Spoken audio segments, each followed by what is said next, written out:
Ça y est, vas-y. Ça y est, c'est parti. Ah. Donc, bienvenue à vous toutes, à vous tous, ce soir de 15 décembre, dans la nuit et le froid, jusqu'à Plestin-les-Grèves, pour cette réunion publique organisée par notre députée, Muriel Levrault.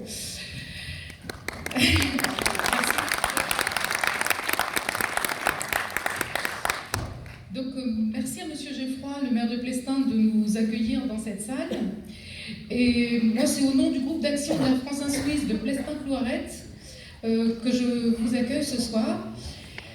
J'en profite aujourd'hui pour inviter ceux et celles du coin qui souhaiteraient nous rejoindre tout simplement ou aussi s'investir plus dans la vie publique locale.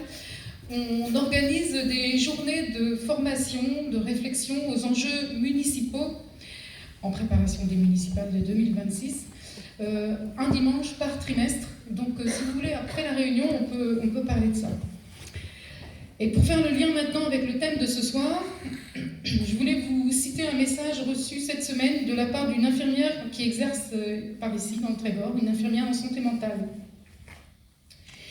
Je termine ma garde dans 40 minutes, je suis HS et demain je redémarre à 7h. Week-end repos, ouf. Urgence Lannion, à nouveau fermée ce soir. C'est de plus en plus récurrent. 2 urgentistes à Lannion démissionnent, 5 urgentistes démissionnent à Saint-Brieuc. Les urgences de Guingamp et Lannion ferment de plus en plus souvent, à tour de rôle, de 19h à 8h30. Et il arrive que certains soirs, les 2 sites soient fermés. Voilà la réalité quotidienne de l'état de nos hôpitaux. Et nous faisons tous l'expérience de cette dégradation de nos services publics. Une dégradation qui signifie une dégradation de notre accès au droit à la santé, au droit à l'éducation, au droit à naître, à grandir et à vieillir dans la dignité et la sécurité. Voilà, maintenant je te laisse la parole, Muriel, qui a choisi d'aborder ce sujet avec vous ce soir. Merci à Clémentine et Gérard. Merci beaucoup. Bonjour à toutes et tous. Est-ce que c'est possible d'avoir... Parce que là, on est très éblouis par la lumière là-bas. Je ne sais pas si c'est possible. Puis on ne voit plus personne. Je sais pas si... Oui, on voit pas la salle. Voilà, merci.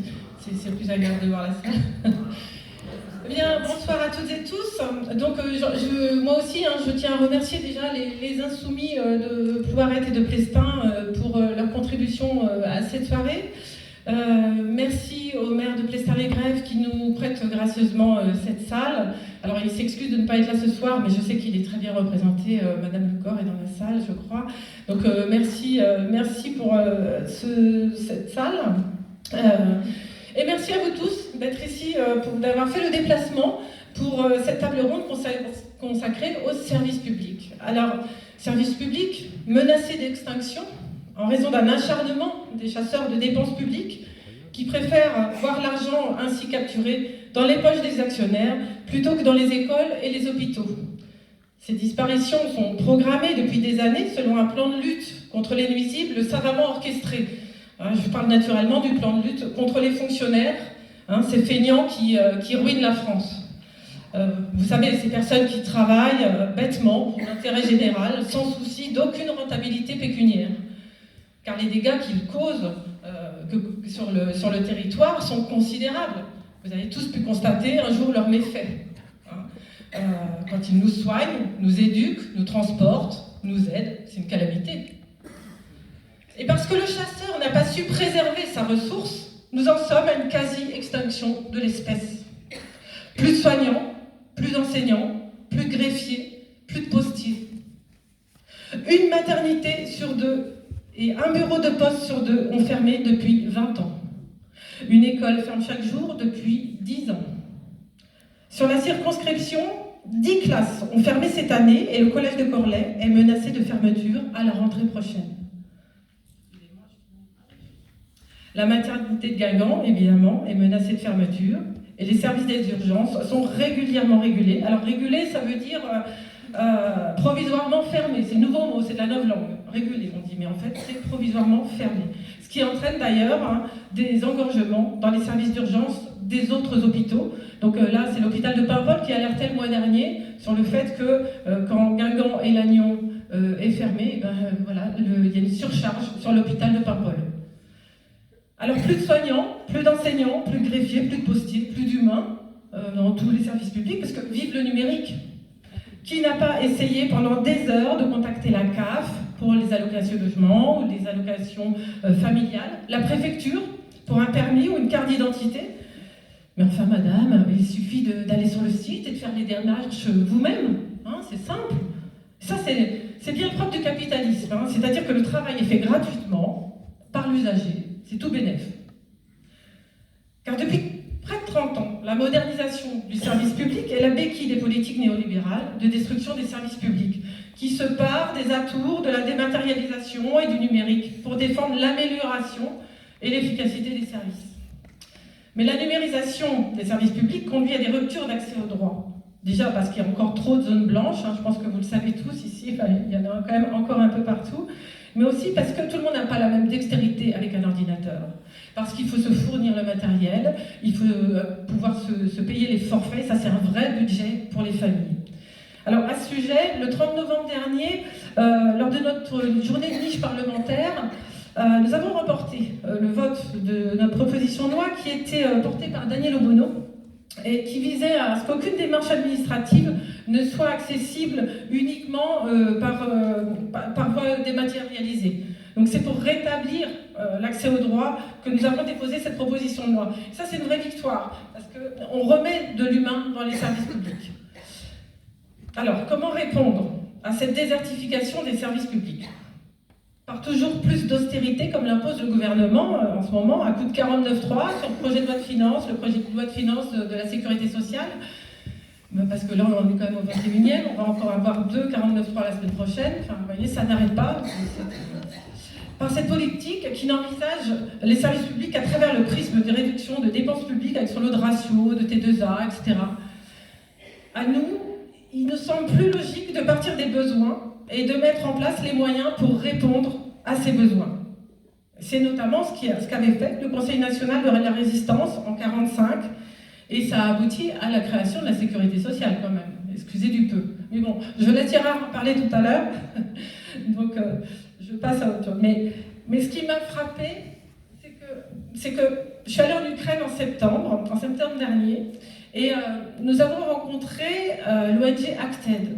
C'est une association de solidarité internationale qui répond aux besoins humanitaires des populations dans les situations de crise.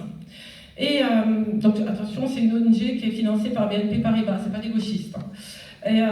Et donc ils nous ont expliqué de quoi avaient besoin les zones les plus touchées par la guerre. Eh bien, de services publics. De services sociaux, d'infrastructures scolaires, de services de santé, et notamment de santé mentale, d'accès à l'eau.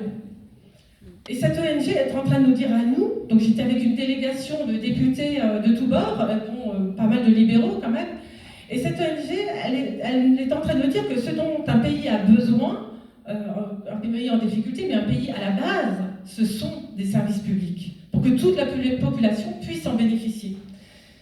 Alors, je ne sais pas ce que les autres députés ont retenu de cette rencontre, mais j'espère qu'il ne faudra pas attendre une guerre pour remettre en place dans le pays une politique basée sur la solidarité, sur l'entraide et sur l'humanisme. Nous défendons l'idée que tout le monde doit pouvoir vivre à moins de 20 minutes des services publics essentiels. Et là, on est au cœur du sujet. Et donc, pour en parler avec nous ce soir, nous avons donc Yann Fanche-Durand, qui est représentant du comité de défense de l'hôpital public de Plépiagan, qui va arriver tout à l'heure. Il est là. Voilà, super. C'est pas trop. Voilà, donc il nous parle. Voilà, donc il lutte pour le maintien de la maternité du service de chirurgie H24 depuis 2018. Annie Brasdeny, maire de Plouaret, vice-présidente de l'Agnon Trégor Communauté et membre fondatrice du collectif des maires Territoire du Grand Âge en Résistance, et qui nous fera un état des lieux de la situation dans les EHPAD.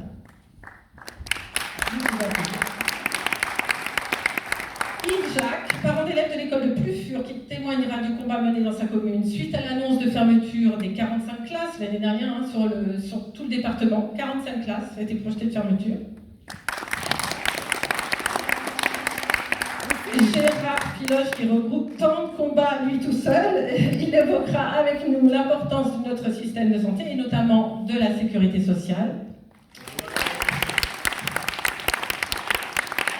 Et Clémentine Autain, députée de Seine-Saint-Denis, qui se trouve aussi dans un territoire oublié de la République, avec qui on retrouve les mêmes problématiques, et notamment s'agissant du manque d'accès à l'éducation et à la santé.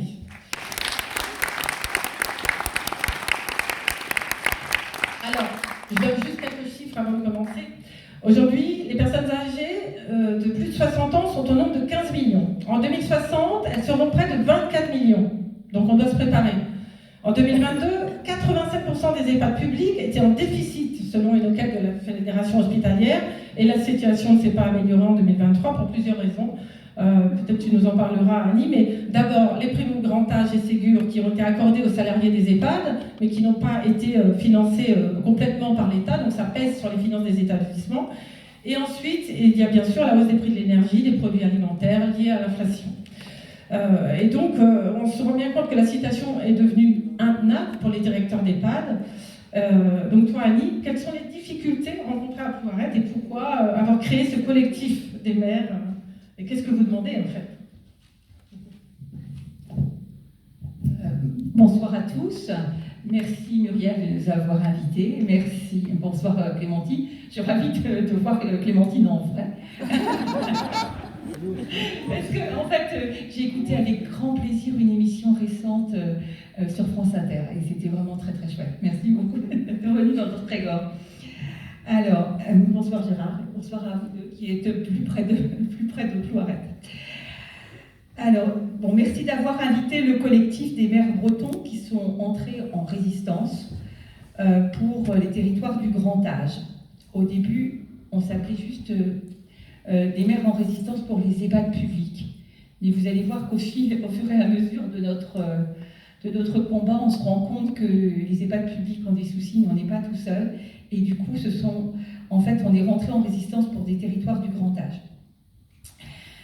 Alors en fait, on est rentré en résistance parce que nos EHPAD, ils sont tout simplement menacés de faillite, pas plus, pas moins. Et faute de bénéficier de financements suffisants de la part de nos autorités de tutelle, qui sont les agences régionales de santé, et puis aussi les départements. La situation des EHPAD publics et associatifs non lucratifs qui sont ancrés dans les territoires, finalement celle aussi des résidences autonomie qui sont sur le même statut, certains EHPAD hospitaliers territoriaux dont les maires sont responsables des déficits. Nous avons vu nos situations. Alors, on a toujours eu selon les territoires, selon les EHPAD, on a toujours eu des finances un peu tendues. Mais la situation, elle s'est vraiment dégradée depuis 2022. La première étape, c'était quand l'État a décidé, et c'était très utile pour nos personnels et très nécessaire, d'améliorer les conditions de rémunération par le Ségur de la santé, par la prime grand âge, mais qu'au passage, il n'a que partiellement compensé les dépenses qui étaient inhérentes, à peu près 80%, donc il restait 20%. Et puis, en 2023, là, c'était le coup de grâce. Bon, évidemment, l'inflation généralisée, mais l'explosion des coûts de l'énergie, et encore plus dans les EHPAD que pour les communes, puisqu'en fait, si par l'intermédiaire des syndicats d'énergie, on a pu multiplier seulement par 2 notre électricité dans les mairies, c'était plutôt par 3 pour les EHPAD, ce qui était complètement anormal. Et du coup, face à cette situation, et comme nos EHPAD sont portés par des petits CCAS, par exemple le budget de l'EHPAD de Plouaret, il est de 3 millions d'euros, et le budget du CCAS qui le porte, il est de 10 000 euros. Donc on voit bien qu'on est incapable d'éponger quoi que ce soit. Donc au début, on avait des relations individuelles avec nos autorités de tutelle, et ils essayaient toujours de nous faire croire que c'était parce qu'on était trop petits, qu'on était mal gérés, que si on se regroupait, si on était plus gros, si voilà, la même musique. Hein. Voilà, donc bref. Et puis à un moment donné, on s'est mis à parler entre nous et on s'est rendu compte qu'ils nous racontaient la même chanson à tous. Et on s'est dit, ça suffit. Et donc là, on s'est constitué en collectif. Et puis, on a tout de suite engagé avec l'un des meilleurs cabinets d'avocats de l'Ouest, qui est le cabinet Coudray, parce qu'on a déjà attaqué avec ce cabinet Bernard Ben Saïd, et qu'on a gagné 3 fois. Donc, du coup, on se dit que ça peut peut-être nous intéresser. Et du coup, ce collectif, en fait, on a démarré au mois de mai, on était 10, et maintenant, on couvre l'ensemble des départements bretons, et on a à peu près entre 300 et 500 communes qui nous soutiennent. Alors, elles ne sont pas toutes concernées parce qu'elles ne sont pas toutes des EHPAD, mais elles nous soutiennent quand même. Et d'emblée, on a obtenu le soutien des 3 sénateurs costarmoricains. Voilà, donc, et eux, ils se sont chargés de rassembler les parlementaires bretons. Il reste évidemment des interlocuteurs pour nous extrêmement fiables parce qu'ils nous connaissent depuis longtemps, parce qu'ils connaissent aussi les contraintes des collectivités locales. Et nous avons besoin de vous. Nous avons besoin de vous, en tant que parlementaires, pour faire une loi grand âge qui soit attentive à la diversité des enjeux et qui ne soit pas comme juste quelques paillettes, comme la loi Bien vieillir. Donc on en est où après 9 mois de lutte, de rencontres ministérielles, des entrevues. Donc on a obtenu des aides ponctuelles de l'ARS pour essayer de nous garder quand même la tête hors de l'eau. On a eu aussi des propositions de la part de prestataires privés qui seraient sans doute mieux gérés que nous. Et puis on est rentré aussi en dialogue avec les départements qui font ce qu'ils peuvent, mais qui sont aussi sous contrainte, à la fois sous contrainte financière et sous contrainte de l'État.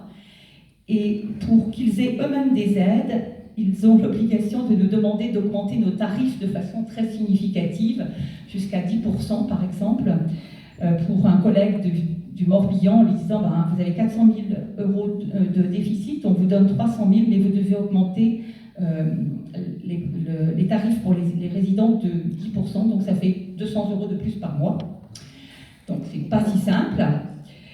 Et donc aujourd'hui, en fait, on n'a pas le choix. Et donc, vous voyez bien qu'on est entre 300 et 500 collectivités, communes qui ont dit que c'était un sujet. Mais on va être entre 30 et 50. Donc il y a quand même de la perte en ligne à attaquer l'État, mais on y va. Et donc on va engager une procédure judiciaire pour faute à l'encontre de l'État, suite à cette analyse juridique qui démontre qu'il ne remplit pas ses obligations en matière de soins et de dignité de la personne âgée.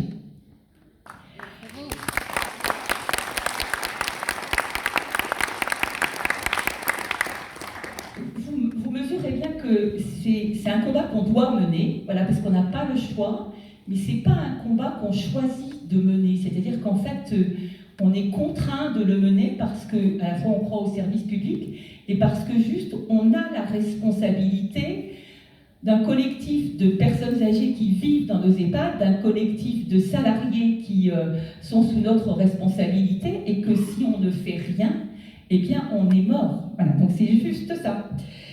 Et donc nous maintenons aussi la pression à l'égard des fournisseurs d'énergie en retenant des factures et nous allons nous inscrire dans les revendications qui sont portées depuis Paris, à dire vrai, pour un tarif social de l'énergie dans le logement social. Et donc nous allons nous associer à ces démarches-là. Nous revendiquons aussi des dialogues nous négocions des délais de paiement avec les organismes HLM pour nos redevances. Voilà en gros ce que nous sommes en train de faire. Nous essayons aussi de rentrer en contact avec la Banque des Territoires, parce que figurez-vous que la Banque des Territoires, elle a trouvé 1,5 milliard pour renflouer Orpea. Et nous pensons donc qu'elle devrait pouvoir retrouver 1,5 milliard pour nous aider là où nous avons besoin à changer d'énergie pour chauffer nos EHPAD, à faire des travaux d'isolation, à faire aussi des équipements d'autoproduction d'électricité, etc., etc. Voilà. Donc c'est un combat où on ouvre une porte, on ouvre un tiroir, on ouvre un deuxième tiroir, etc. Voilà, on ne manque pas d'énergie, mais c'est un combat qui est difficile, c'est un combat que nous sommes un peu seuls comme maire à porter quand même, voilà, pour être très clair.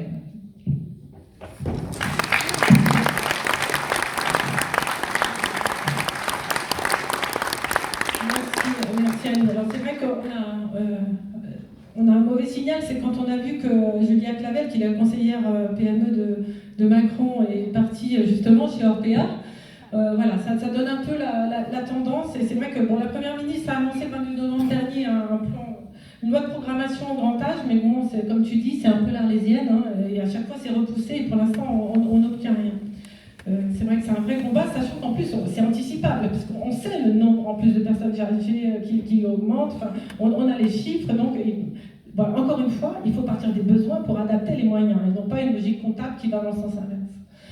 Alors on va passer des aînés aux bébés, avec Yann Fange, qui lutte pour le maintien de la maternité depuis 2018, le maintien de la maternité et du service de chirurgie H24. Explique-nous un peu où on en est justement. Et je sais qu'il y a aussi Anne-Marie qui est là pour l'hôpital de Lannion. Elle est là. Je sais que tu veux parler aussi, Anne-Marie. Monte. Oui, donc en effet, ça fait un petit moment qu'on se bat pour conserver un hôpital de plein exercice, c'est-à-dire un hôpital qui est en capacité d'accueillir des bébés, qui est en capacité d'accueillir n'importe qui, de la chirurgie H24, des urgences, des vraies urgences. Et ça, c'est exactement le contraire de ce qui est prévu dans la loi Buzyn. Donc en 2019, avec l'aide de nos copains de Lannion, nous avons organisé une soirée où nous avons expliqué ce que c'était qu'un hôpital de proximité, parce que c'est joli la proximité, on aime tous la proximité, nous on adore ça. Et sauf que l'hôpital de proximité, dans la nomenclature des ARS, un hôpital de proximité, il faut le savoir, c'est un hôpital qui n'a pas de chirurgie conventionnelle, qui n'a pas de chirurgie du tout, même, je crois que même pour de l'ambulatoire, il leur faut une autorisation spéciale, et qu'il n'y a plus de maternité. Donc en fait, c'est une façon de récupérer le nom que nous sommes donné, parce qu'il y a une coordination nationale de défense des hôpitaux et maternités de proximité, récupérer notre nom pour ensuite dire, vous voyez, on vous en donne la proximité, sauf que c'est du low cost, Et donc ça, ils ont essayé de le faire passer. On a réagi assez tôt et on savait exactement comment ça allait se passer, mais voilà où on en est aujourd'hui, c'est que les choses arrivent par une stratégie du pourrissement, avec des choses pas très belles qui se passent, où on a en fait Madame Bénard, qui est la directrice du GHT et qui est la directrice de l'hôpital de Saint-Brieuc, qui a convaincu assez rapidement, en début 2022, si je ne me trompe pas, les sages-femmes de notre hôpital qu'il n'y avait pas d'avenir chez nous, qu'il fallait choisir entre Lannion et Saint-Brieuc. Et donc évidemment, il suffit de simplement lancer cette petite parole là et ça y est, on commence à regarder ailleurs et puis l'attractivité, c'est foutu. Donc ces gens-là maintiennent quand même qu'ils ont fait de grands efforts pour maintenir l'équipe, alors qu'ils ont fait le contraire.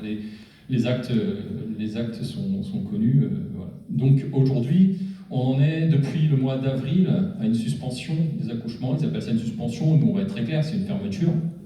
On ne sait même pas s'ils vont un jour prononcer le mot de fermeture. Là aussi, on va être très clair. S'il y a la maternité d'abord, c'est parce que derrière, il faut que la chirurgie, la permanence de soins tombe. Donc la permanence des soins, ça coûte cher en moyens humains. C'est exactement ça qu'ils voulaient faire tomber. C'était l'objectif. Ils ont utilisé toutes sortes de moyens pour y arriver.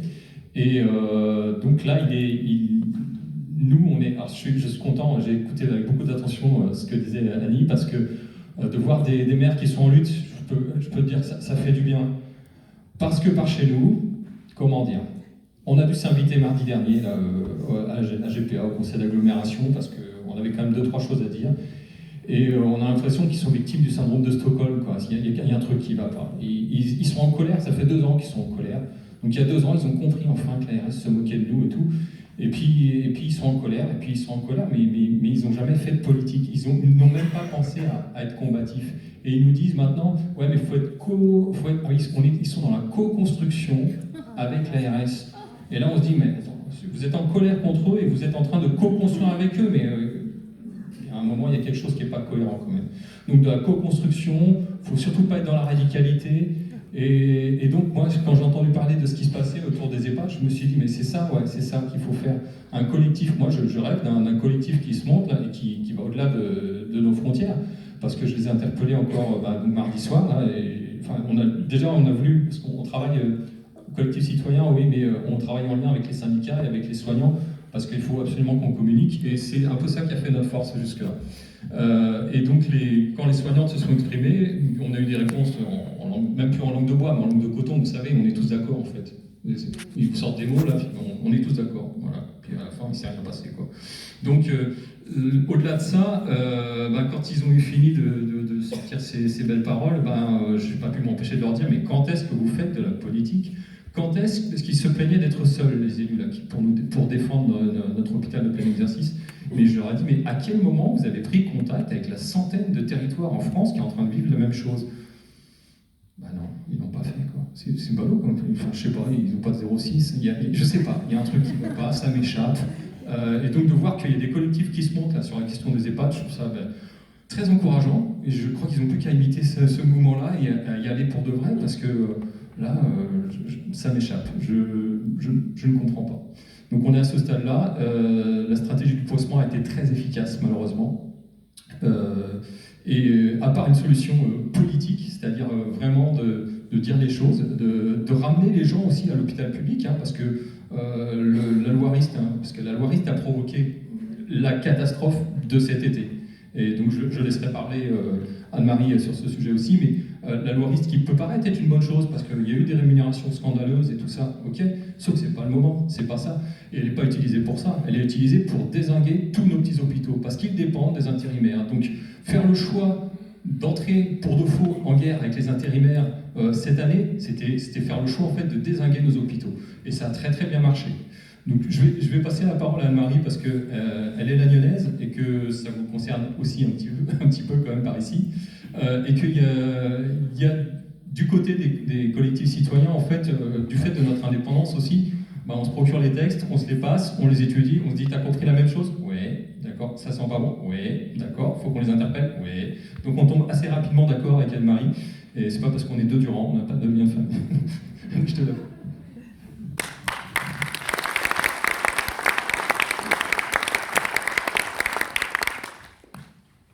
Bonsoir. Donc moi je voulais intervenir pour préciser en réalité que la problématique de Guingamp et de Lannion, contrairement à ce qu'on voit souvent dans les journaux, dans la presse, ce qu'on entend auprès des politiques, c'est en fin de compte les deux facettes d'un même problème. Comme disait Muriel, l'objectif c'est de centraliser, de faire disparaître les petits établissements de santé, mais c'est valable pour tout, pour les impôts, pour les collèges, pour toutes les écoles, pour tous les services publics, avec un objectif de faire de plus en plus gros et de réduire le nombre de fonctionnaires et de faire rentrer le privé dans le public. Alors, nous, on est, au niveau de la création de notre comité, on est antérieur à Guingamp. 2016, à cause de la fermeture de 40 lits et 60 postes de soignants. Alors évidemment, ça ne se voit pas. Sauf que 40 lits, ça fait deux services. Et cette année, on l'a vu, quand il y a eu 37 patients en attente pendant 48 heures aux urgences de Lannion. Deux facettes, parce que, comme dit Yann, c'est quelle stratégie les autorités, les décideurs vont adopter pour casser la baraque. Quelle stratégie ? Donc Guingamp, ça a été la maternité. Yann vient de l'expliquer. Nous, on pensait que ça serait la chirurgie. On pensait que, parce qu'on n'a pas tellement d'internes en chirurgie qui viennent de Brest, dont dépend Lannion, on n'aurait plus de renouvellement des chirurgiens. Et en fin de compte, ce n'est pas la chirurgie qui blesse, c'est les urgences. Et stratégie de pourrissement, mauvaise gestion, je ne sais pas. Sauf que là, hier, on a eu l'info catastrophique. En plus de la fermeture ponctuelle de nuit, perlée, depuis le mois de juillet, août, ça s'est aggravé en septembre, octobre, novembre. Pendant les vacances de Noël, ça va être fermé du 26 au 6 janvier, toutes les nuits. Mais, cerise sur le gâteau, il y a projet de fermer toutes les nuits les urgences de Lannion entre le mois de mars et le mois de septembre 2024. Donc, ce n'est qu'un projet, a dit le directeur délégué de l'hôpital de Lannion. Ce n'est qu'un projet. Sauf que Madame Noguera, qui est la directrice générale de l'ARS Bretagne, vient lundi à Saint-Brieuc pour entériner le projet médico-soignant de territoire qui a été allègrement voté favorablement et qui précise que la maternité de Guingamp sera fermée, que les urgences de Lannion seront pareilles en suspens. Donc, pour un projet qui est dans les textes, j'appelle plus ça un projet, quoi. Voilà. Donc, comme disait Yann, où sont les élus? Où sont les élus? On est là. Alors, mardi, en effet, Yann et son collectif étaient à la com d'agglo de GPA. Nous étions à MTC à distribuer des tracts au même moment. Voilà. Donc, et pourtant, ça ne bouge pas, c'est pas du domaine de compétence. Et pourtant, qui est-ce qui subit? C'est bien leurs administrés. Donc, il va falloir un moment que tous ils se réunissent et qu'ils interviennent. Voilà. Donc, c'était bien pour dire que c'est les deux facettes du même problème, Bien sûr. avec des méthodes identiques, mais des stratégies différentes pour pourrir la situation. À cela s'ajoute que chez nous, on a le problème de faire rentrer le privé dans le public. C'est ça. Voilà. Donc je m'arrête là. Parce Merci que sinon, Anne-Marie. Merci.